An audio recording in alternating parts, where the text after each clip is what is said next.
please, please, please call the number at the bottom of the screen. 770-300-9828 is the number to call. Prayer room will be open throughout the program.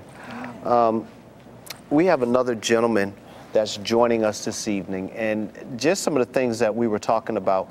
He is a former law enforcement officer, and he believes that it's better to do prevention than detention. He really likes working with kids, and he has something unique by teaching them the game of chess. He's going to talk more about that and his ministry to help our youth. Please welcome Orrin. I call him what the book says, Checkmate Hudson. That's what it's all about. All right. Thank you so much for joining us. Oh, pleasure to be here. And you know, you have the book, One Move at a Time, but I'm more interested in what we were talking about earlier. You have a little saying that you want to deal with your kids. I think it was kind of catchy. Why don't you first tell our viewers a little bit about yourself and your little slogan. My name is Orrin C. Hudson, and the C is for Checkmate. And I got several slogans that I pass out to kind of ring to make it catchy so that young people can catch on.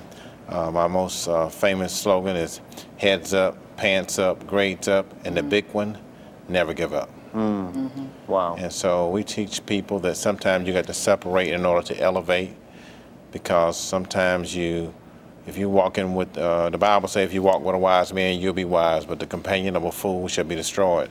So you want to get around people who are smarter than you. If you're the smartest person on your team, need a new team. And so you want to get around people who can show you some moves. And if you listen to the wrong people, you move in the wrong directions. So you want to walk around people who know what they're doing. And oftentimes people, they get their facts wrong. Their information is bad information. You can get information from someone and it's bad information. Now, when you act on that bad information, then you're walking in the wrong direction. So make sure the people you're following are qualified to lead you. That's good. That's good. Make sure they qualified to lead. Yes. A lot of us will be followers of the wrong things, not just because of the people, but the wrong things because of our, you know, the mindset at the time. Now, we were talking about how you like to work with the youth and where you really want to prevent youth from straying the wrong path. Where do you think we're dropping the ball at when it comes to youth? I think leadership, the school system is failing our young people. The school system is not working. The school system is broke. And I'm sharp enough to know that. And so I know the solution. I have some solutions. So if you're a principal, if you're in Scottsdale School, you need to bring me in and kind of share some things with your administrative team, because I have some ideas that can work.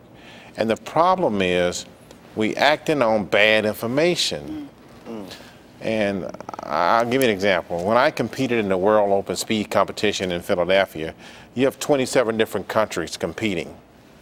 And so when you show up at an event where 27 countries are competing, excellence is garbage. If you show up and you excellent, they will eat you alive. So what we teach is that you have to be better than excellent. You have to be amazing. Because if you show up being excellent and everybody else in the room excellent, you're through. And so nowadays, the competition is global. And so we have to step back and say, okay, what do we need to do so we can prepare our kids to compete on a global level? And I have some ideas that can help our young people do just that. We're teaching children how to solve problems. The bigger the problem you solve, the more you get paid. And so we have to make sure that the information that we're taking action on is correct. It's called luck. Luck is labor under correct knowledge. That's how you win. That's what it's all about, labor under correct knowledge. If the information is bad, then you're going in the wrong direction. And here's the problem. Most people think things that are facts, they're not facts. They're just an opinion. And they act operating on that. This lawyer told you this, and that lawyer is wrong. Now what? So what you have to do, the Bible says in a multitude of counsel there's safety. So you have to make sure when you put it out there, it's solid. And I've won a lot of bets, because when I put it out there, I've already measured it 100 times. When I say something, when I make that move on the board, I've checked it, double checked it, quadruple checked it, because your first assumption could be wrong. So if I make a move, you better know that I've already checked it and I measured it.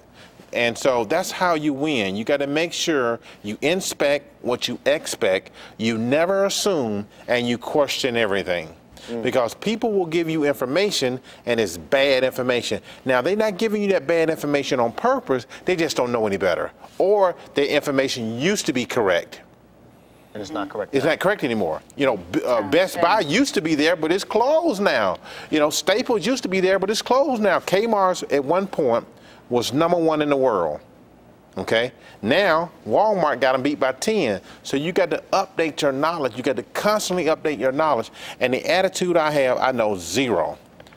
That way, you can't get caught off guard. The attitude I have, I'm at 0. I'm always in kindergarten, because once you know it all, you're no longer teachable.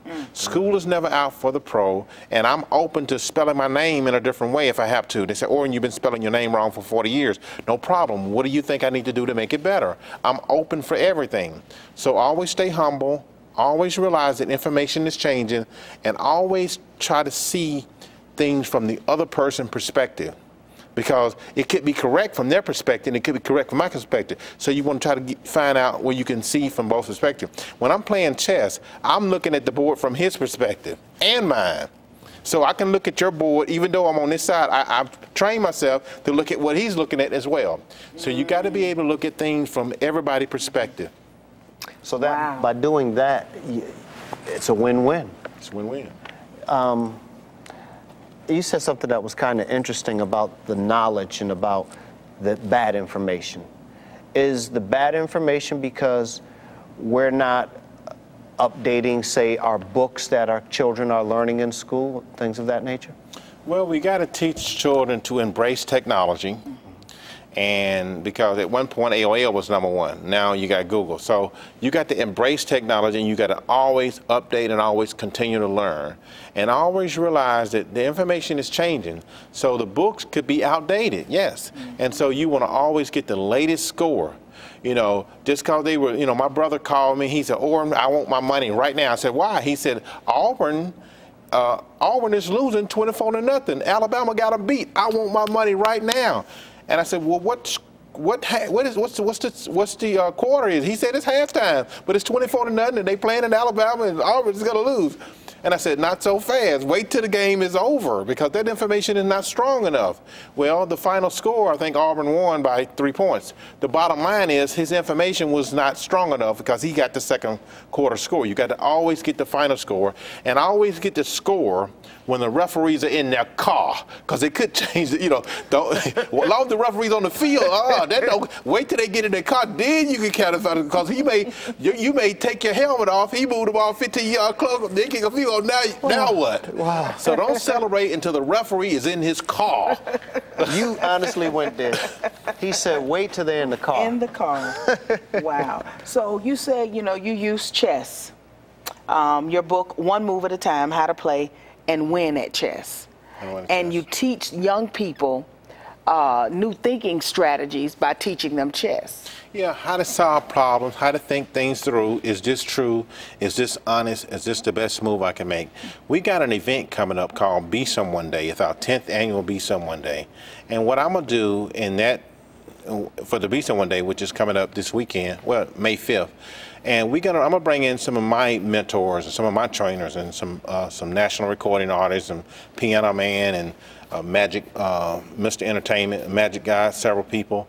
And I'm gonna bring in people who I learned from, and we're gonna share with young people and adults how they can be a champion, how they can be all God created them to be. My company is called BeSomeone.org. I came up with that name because Abraham Lincoln, his mother, his last words on the planet to Abraham was be someone. And even though Abraham had failed many times running for public office, he took those words all the way to the White House. So this Be Someone Day that we got coming up May 5th, from 1 to 4, it's going to be totally free. It's going to be a way you can bring your kids out. Parents can come out and they can learn the best of what I've learned in 30 years. Wow. Wow. Be Someone Day. And everybody needs to be someone, because everyone has something to offer. It just needs to be cultivated, and it needs to be trained. And then once that has been done, then we know that we'll have strong leaders. Exactly. We'll have strong leaders. And it's called Be Yourself, because all other positions are taken. And when you're being the champion that God created you to be, nothing can stop you. And I tell children all the time, everybody was born to be a start something. The purpose of your life is to discover your unique, your combinations, your personal experience, and your powers. Everybody have their own personal experience and resources that they bring to the table. You have experiences that no one else has. And so everybody was born to be a part, start something. The purpose of your life is to discover it. And so we're on a journey. Everybody's on a journey, and everybody's important. When I was a state trooper, I treated everybody I stopped like the most important person in the world, because everybody is important. And we have to realize that we have to take care of the least, the last, and the lost, because everybody is important. And God don't make any junk, and never look down on anyone unless you're picking them up. Because at the end of the day, we all important. Wow. You treated them important right before you wrote that ticket. Right. I mean, I used to do a lot of blue light special. A blue light special is when I clock you at 108 miles an hour. Mr. Jones, I got you on radar at 108.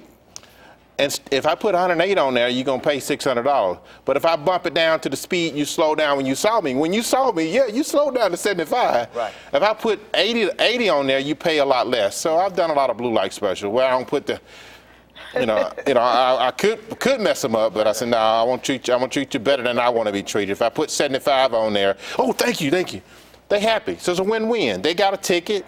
Still. They happy, yeah.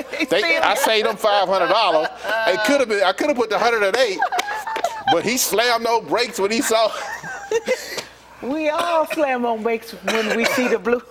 Then one person, I'm writing a ticket, they zoomed by me, and I was writing a ticket, and I let the person I was writing go. And when it got them, I said, "Why did you pass by me?" He said, "I thought you were busy." I was, but I let them go.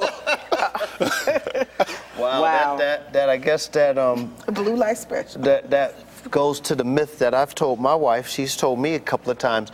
You see that police officer on the side? Slow down. And I said, "Don't worry about it, baby. He busy."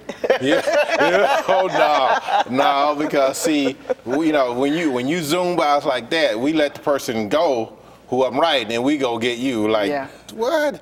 Wow. I mean, blew my head off. Oh, wow. Yeah, so you had to go get him.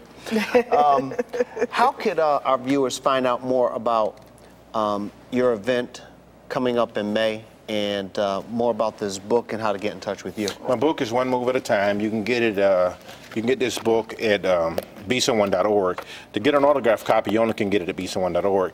My event is May 5th. And it's at Stevenson Road, across the street from Stevenson Middle School. And you can go to my website, besomeone.org, and besomeone.org is our website, and our phone number is 770-465-6445, 770-465-6445. And we all about youth empowerment. I'm the best in the world at what I do, and I'm modest about it, and I'm all about helping our young people be the champion that God created them to be. Because everybody has a champion inside of them. Everybody can do it. And I tell people, you can do this, you can do it here, and you can do it now. Yeah. Champion lives within me. Yeah. He's given me authority. Yes, that's Amen. what I'm talking about. Amen. We want to thank you so much for joining us this evening. Really powerful stuff. And I think a lot of people would really, really be blessed. Don't forget, check him out. Orrin Checkmate Hudson, and he has his website that you can find out more about his event that's coming up the first weekend in May. besomeone.org is the website again. We want to thank you again, and we want to thank you for tuning into the show. Amen.